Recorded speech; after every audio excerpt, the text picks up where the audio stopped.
పోరులో ఉత్కంఠకు చెక్ పడింది. ఎత్తుకు పై ఎత్తులు వేస్తూ వచ్చిన పార్టీలు చివరాఖరుకు నీకొకటి నాకొకటి అన్నట్టుగా సాగింది. ముఖ్యంగా కరీంనగర్, నిజామాబాద్ కార్పొరేషన్లలో నరాలు తెగే ఉత్కంఠ కొనసాగింది. చివరాఖరికి కరీంనగర్ పీఠాన్ని బీజేపీ కైవసం చేసుకుంది. అటు నిజామాబాద్ పీఠాన్ని ఎంఐఎం మద్దతుతో కాంగ్రెస్ ఖాతాలో వేసుకుంది. అయితే ఇక్కడ కూడా ఉదయం నుంచి ట్విస్ట్ల మీద ట్విస్ట్లు వచ్చాయి. ఎవరికి వారు చాకచక్యంగా వ్యవహరించారన్న టాక్ వినిపిస్తోంది. అటు రాష్ట్రంలో ఒక్క మున్సిపాలిటీనైనా చేజెక్కించుకోవాలన్న ఎంఐఎం ఆశలపై బీజేపీ నీళ్లు జల్లింది. థ్రిల్లింగ్ సీరియల్ గా సాగిన భైంసా పట్టణంపై కాషాయ జెండా ఎగిరింది. స్వతంత్రుల మద్దతుతో బీజేపీ మున్సిపల్ చైర్పర్సన్ పీఠాన్ని దక్కించుకుంది.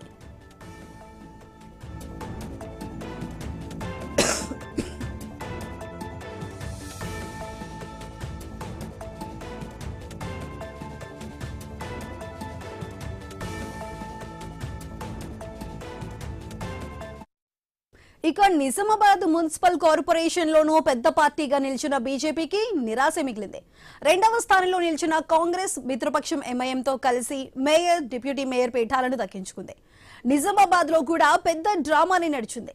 మొదటి నుంచి బీజేపీ ఆశలు పెట్టుకున్న అనూహ్యంగా ఎంఐఎం మద్దతుతో కాంగ్రెస్ మేయర్ స్థానాన్ని తన ఖాతాలో వేసుకుంది.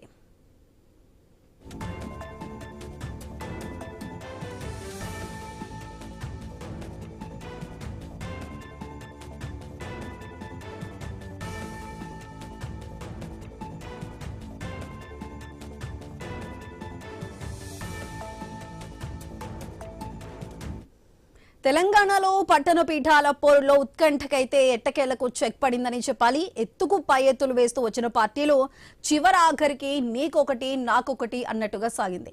ముఖ్యంగా కరీంనగర్, నిజామాబాద్ కార్పొరేషన్లలో నరాలు తెగే ఉత్కంఠ అయితే కొనసాగింది. చివరాఖరికి కరీంనగర్ పీఠాన్ని బీజేపీ కైవసం చేసుకుంది. అటు నిజామాబాద్ పీఠాన్ని ఎంఐఎం మద్దతుతో కాంగ్రెస్ తన ఖాతాలో వేసుకుంది. అయితే ఇక్కడ కూడా ఉదయం నుంచి ట్విస్ట్ల మీద ట్విస్ట్లు వచ్చాయి. ఎవరికి వారు చాకచక్యంగా వ్యవహరించారన్న టాక్ అయితే వినిపిస్తోంది. అటు రాష్ట్రంలో ఒక్క మున్సిపాలిటీనైనా చేజెక్కించుకోవాలన్న ఎంఐఎం ఆశలపై బీజేపీ నీళ్లు చల్లినట్టయింది. థ్రిల్లింగ్ సీరియల్ గా సాగిన భైంసా పట్టణంపై ఎట్టకేలకు కాషాయ జెండానే ఎగిరింది. స్వతంత్రుల మద్దతుతో బీజేపీ మున్సిపల్ చైర్పర్సన్ పీఠాన్ని దక్కించుకుంది.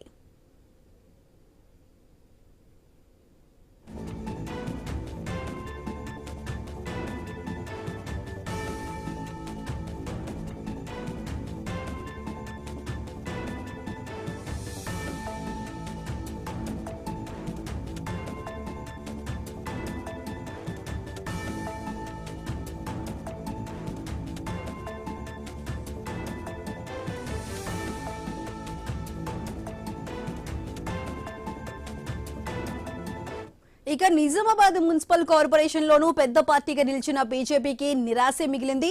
రెండవ స్థానంలో నిలిచిన కాంగ్రెస్ మిత్రపక్షం ఎంఐఎంతో కలిసి మేయర్, డిప్యూటీ మేయర్ పీఠాలను దక్కించుకుంది. నిజామాబాద్ లో కూడా పెద్ద డ్రామానే నడిచింది. మొదటి నుంచి బీజేపీ ఆశలు పెట్టుకున్న అనూహ్యంగా ఎంఐఎం మద్దతుతో కాంగ్రెస్ మేయర్ స్థానాన్ని తన ఖాతాలో వేసుకుంది కాంగ్రెస్.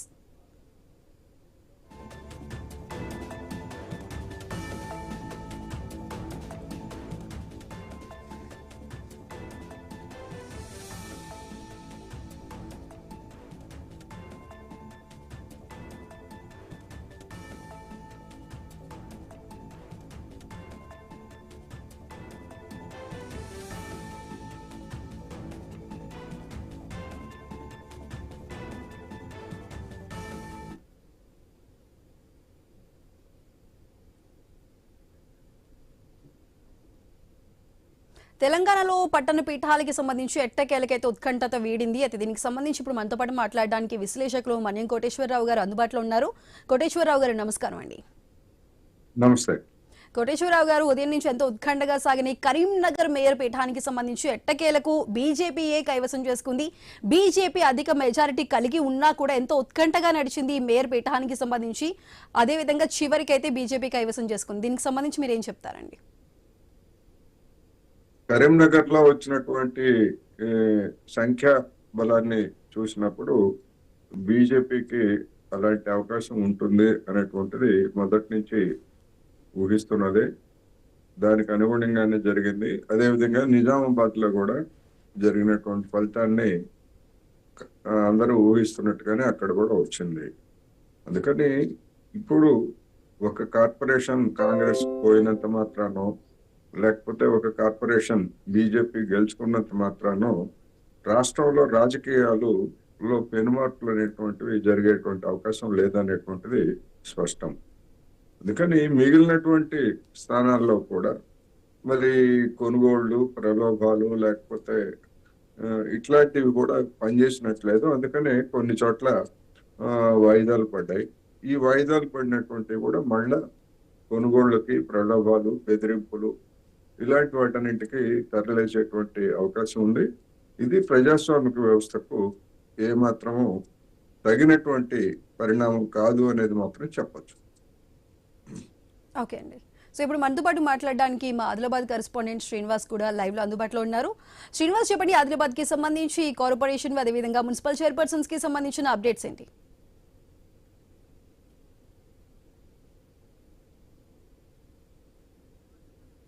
శ్రీనివాస్ చెప్పండి. సుధా,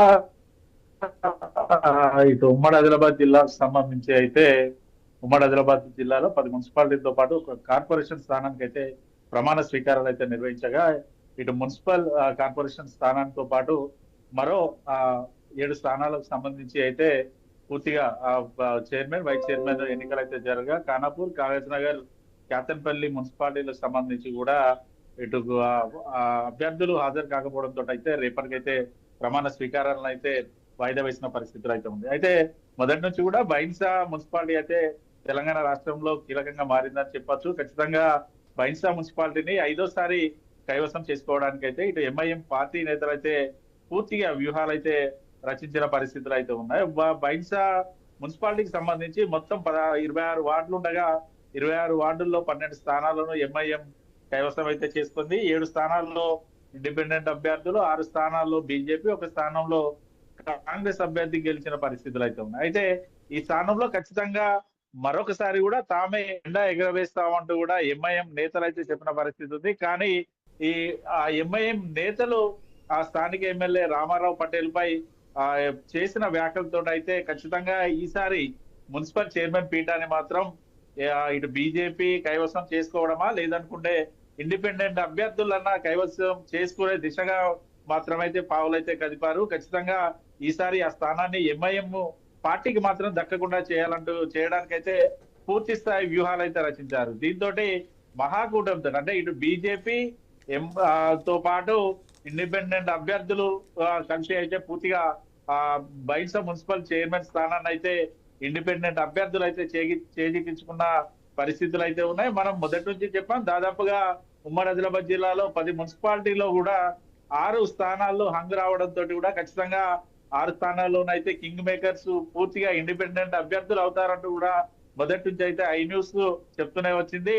దానికి తగ్గట్టుగానే బైన్సా మున్సిపల్ చైర్మన్ పీఠాన్ని స్వతంత్ర అభ్యర్థి దత్తాత్రి చైర్మన్ గా ప్రమాణ స్వీకారం చేయగా, మున్సిపల్ వైస్ చైర్మన్ గా ఈ సిద్దిఖాన్ అయితే ప్రమాణ స్వీకారం అయితే చేసిన పరిస్థితులు అయితే ఉంది. దీంతో బైన్సా మున్సిపల్ స్థానాన్ని మొట్టమొదటిసారిగా స్వతంత్రులు అయితే పీఠాన్ని అయితే అధిరోహించిన పరిస్థితులు అయితే ఉన్నాయి. దీంతో ఎంఐఎం పార్టీకి అయితే పూర్తిగా షాక్ తగిలినట్టుగానైతే షాక్ అయితే తగిలింది. దీంతో ఇటు ఎంఐఎం నేతలు అయితే అనుకున్నదా అంటే ఇటు ఇండిపెండెంట్ అభ్యర్థులు తమకు మద్దతు ఇస్తారని అనుకున్నప్పటికీ కూడా చివరి క్షణాన వారెవరు కూడా మద్దతు ఇవ్వకపోవడం, బీజేపీ ఇండిపెండెంట్ అభ్యర్థుల అలయన్స్ లోనైతే ప్రస్తుతానికైతే ఈ చైర్మన్ పీఠం అయితే ఇండిపెండెంట్ అభ్యర్థులు అయితే గెలుచుకున్న పరిస్థితులు అయితే ఉన్నాయి. దీంతో ఎంఐఎం పార్టీకి అయితే ఈ బైన్సా మున్సిపల్ స్థానం నుంచి అయితే షాక్ కలిగిందని కూడా చెప్పచ్చు. మరోవైపు అస్మాబాద్ మున్సిపాలిటీ స్థానం నుంచి కూడా 49 వార్డులకు సంబంధించి కూడా ఖచ్చితంగా ఈ స్థానంలో బీజేపీ హవా కొనసాగుతుందనుకుని మొదటి నుంచి కూడా ఎమ్మెల్యే పాయల్ శంకర్ కూడా ఈ స్థానం తామే కైవసం చేసుకుంటామని అనుకున్నప్పటికీ కూడా ఇక్కడ కూడా బీజేపీకి అయితే షాక్ అయితే తగిలింది. దాదాపుగా 49 వార్డుల్లో 21 స్థానాల్లో బీజేపీ గెలుపొందినప్పటికీ కూడా మ్యాజిక్ ఫిగర్ 26 సంఖ్య ఉండడంతో ఇటు ఇండిపెండెంట్ అభ్యర్థులు తమకు మద్దతు ఇస్తారని అనుకున్నప్పటికీ పూర్తిగా ఇటు ఇండిపెండెంట్లు కావచ్చు, ఎంఐఎం పార్టీకి సంబంధించినటువంటి అభ్యర్థులు కావచ్చు, బీఆర్ఎస్ పార్టీకి చెందినటువంటి అభ్యర్థులు అంటే ఇటు ముగ్గురు కూడా పూర్తిగా కాంగ్రెస్ పార్టీకి మద్దతు ఇవ్వడంతో అయితే ఈ స్థానం అంటే ఆదిలాబాద్ మున్సిపాలిటీ స్థానంని కూడా స్వతంత్ర అభ్యర్థులు అయితే చేజిక్కించుకున్న పరిస్థితులు అయితే ఉన్నాయి. ఆదిలాబాద్ మున్సిపాలిటీ స్థానానికి సంబంధించి కూడా స్వతంత్ర అభ్యర్థి బండారు అనుష మున్సిపల్ చైర్మన్ గా ప్రమాణ స్వీకారం చేయగా ఎంఐఎం నేత మహమ్మద్ రోహిత్ వైస్ చైర్మన్ గా అయితే ప్రమాణ స్వీకారం అయితే చేసిన పరిస్థితులు అయితే ఉన్నాయి. అయితే ఉదయం నుంచి కూడా మనం కేతన్పల్లి మున్సిపాలిటీకి సంబంధించి కూడా చూస్తూనే ఉన్నాం. దాదాపుగా కేతన్పల్లి మున్సిపాలిటీకి సంబంధించి 22 వార్డులు ఉండగా 10 స్థానాల్లో బీఆర్ఎస్ పార్టీ గెలిచింది. సిపిఐ బీఆర్ఎస్ పొత్తులోనైతే 4 స్థానాల్లో ఇటు సిపిఐ నేతలు కూడా గెలుపొందిన పరిస్థితులు అయితే ఉన్నాయి. అయితే ఈ స్థానాన్ని ఖచ్చితంగా కాంగ్రెస్ పార్టీ తమ వైపు అంటే తాము కైవసం చేసుకోవడానికైతే పూర్తి స్థాయిలోనైతే ఇటు పోలీసుల పహారాలు దాదాపుగా కేతన్పల్లి మున్సిపాలిటీలో 3 అంచెల భద్రత మధ్య అయితే మున్సిపల్ అభ్యర్థుల ప్రమాణ స్వీకారాన్ని అయితే ఏర్పాటు చేశారు. అయితే చివరి క్షణంలో ఇటు బీఆర్ఎస్ పార్టీకి సంబంధించినటువంటి అభ్యర్థులు, సిపిఐ పార్టీకి సంబంధించినటువంటి అభ్యర్థులు మున్సిపల్ కార్యాలయానికి బయలుదేరుతున్న క్రమంలో ఇటు మున్సిపల్ కార్యాలయం వద్ద భారీ right Srinivas, thank you. So Koteswararao గారు, ఇప్పుడు మనం చెప్పినట్టు ఈ భైంసాకి సంబంధించి ముందు నుంచే బీజేపీ పక్కా ప్లాన్తోనే ఉంది, అది చేజిక్కించుకోవాలి అని. అదేవిధంగా రాకపోయినా సరే, మెజారిటీ ఓట్లు రాకపోయినా స్వతంత్ర అభ్యర్థిని అక్కడ చైర్పర్సన్ గా నిలబెట్టి ఎంఐఎంకి సంబంధించి ఆ స్థానం దక్కకుండా అయితే వ్యూహాత్మకంగా ప్లాన్ ని వర్కౌట్ చేస్తుంది అనుకోవచ్చా?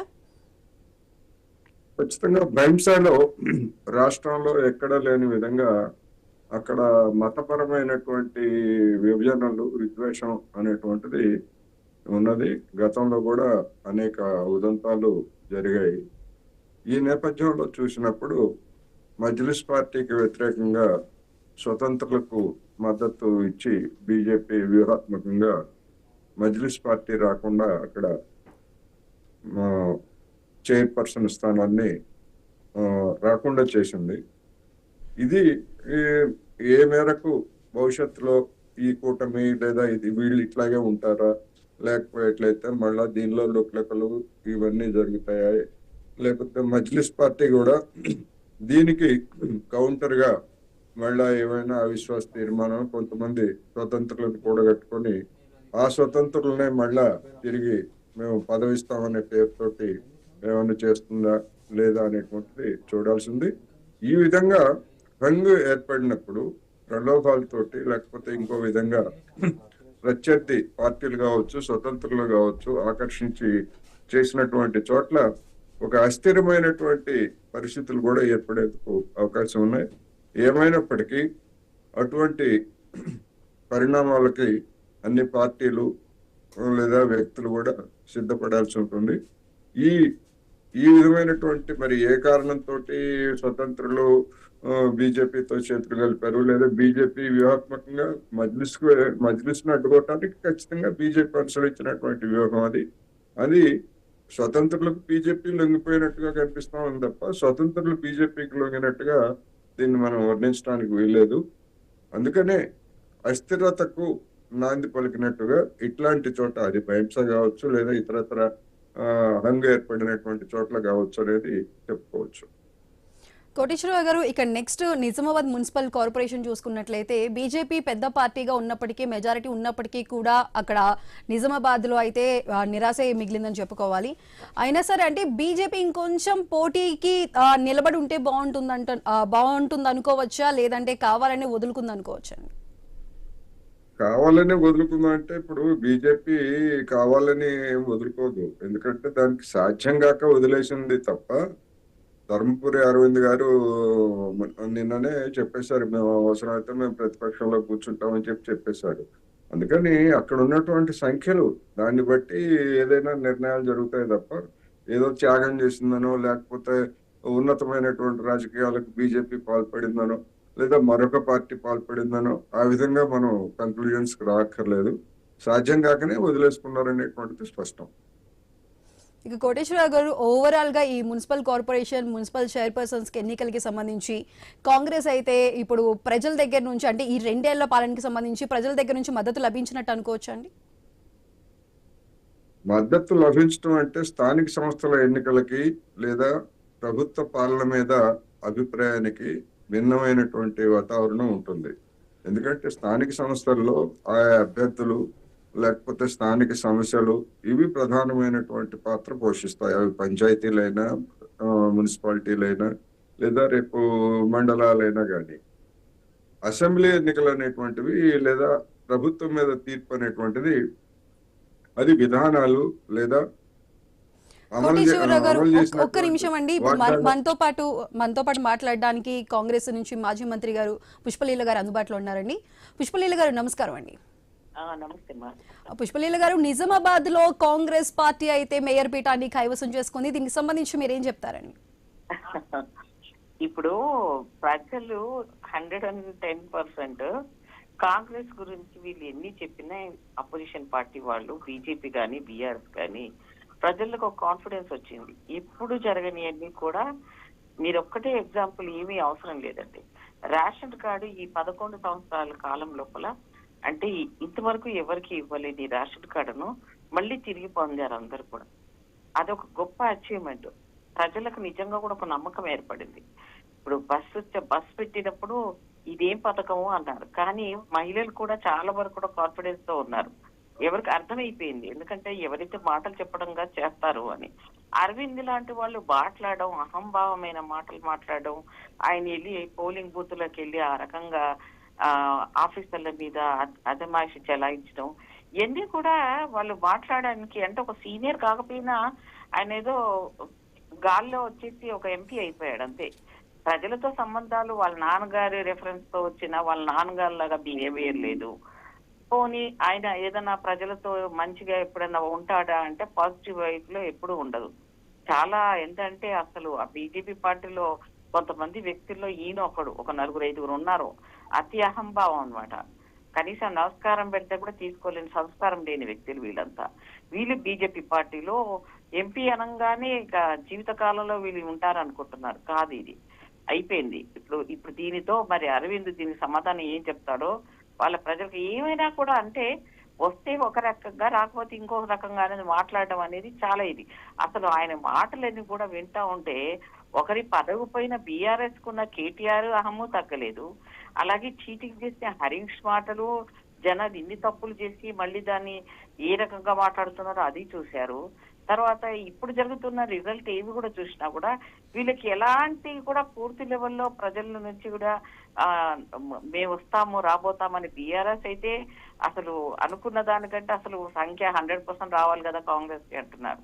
అసలు ఈ మాత్రం 2.5 సంవత్సరాల్లో ప్రజల నుంచి మేము ఎంత కష్టాలు పడుతున్నామో, ఏ రకంగా ప్రజలను మనను పొందడానికి ఎన్ని రకాల కష్టాలు పడుతున్నారో రేవంత్ రెడ్డి తర్వాత ఆర్థిక వ్యవస్థను వ్యవస్థాపిస్తాం అయినప్పటికీ కూడా ఇప్పటి వరకు కూడా అనుకున్నది ఫస్ట్ రోజు శాలరీస్ పడడం దగ్గర నుంచి ప్రజలకు ఏ రకమైన కూడా ఇబ్బంది లేకుండా కొన్ని ఉంటాయి. ఎందుకంటే ఖజానా ఖాళీ అయిపోయింది కానీ కొంతమందికి ఇబ్బంది జరుగుతూ ఉండొచ్చు. కానీ అవన్నీ కూడా ఇంకా 3 ఏళ్ల కాలంలో తప్పకుండా నెరవేరుస్తామనేది ప్రజలకు కొంత నమ్మకం కల్పిస్తున్నాము.